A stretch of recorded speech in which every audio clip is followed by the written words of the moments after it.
when you have a really difficult speaking group, the best thing to do is to read the audience. So how are they difficult? Are they looking bored? Are they looking like they need to get up and move?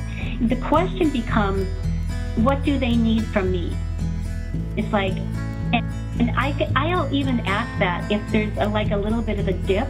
It's like, I'm curious as to what you're thinking right now. What are the pros of that behavior? And what are the cons of that behavior?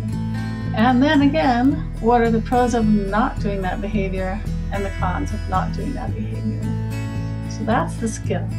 And here's a little chant thing that I wrote for my group, but it goes like this: pros and cons, pros and cons. Think about the consequences when I feel my urges. Think about the consequences when I feel my urges. Stop and think, stop and think.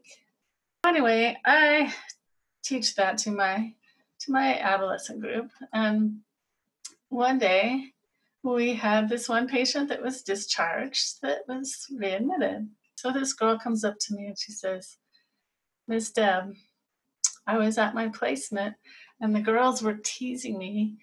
And so I climbed up on the barn to jump off the roof. And once I got up there, your pros and cons song came in my head and I had to get down." Be confident in knowing that no matter what notes you play, you're going to be playing a G, a B, or a D, even though some of them are repeated.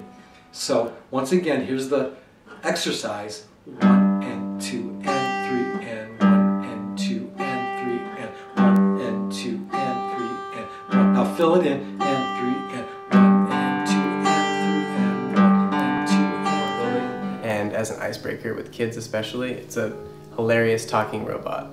Well, singing robot really. It's a real great icebreaker, rapport builder. Basically when you touch the screen,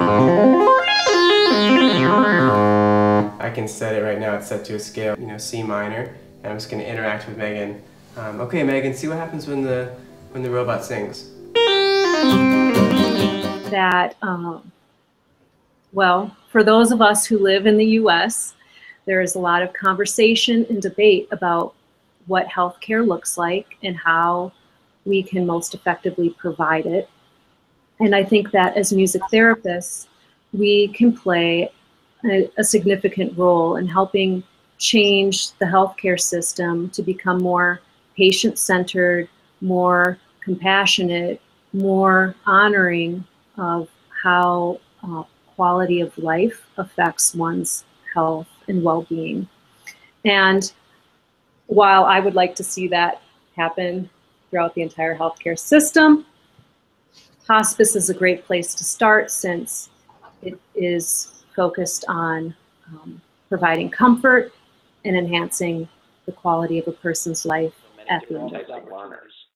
So there are those that are more kinetic and movement learners, where the movement and dancing is something where that's how they learn. There are those that are more didactic learners, that really, the words in the song, the message is how they learn. There's visual learners who really learn by watching, whether it's music videos or reading the words of the song. And there are the experiential learners who really like to practice the skills in real time. So there's just so many different approaches.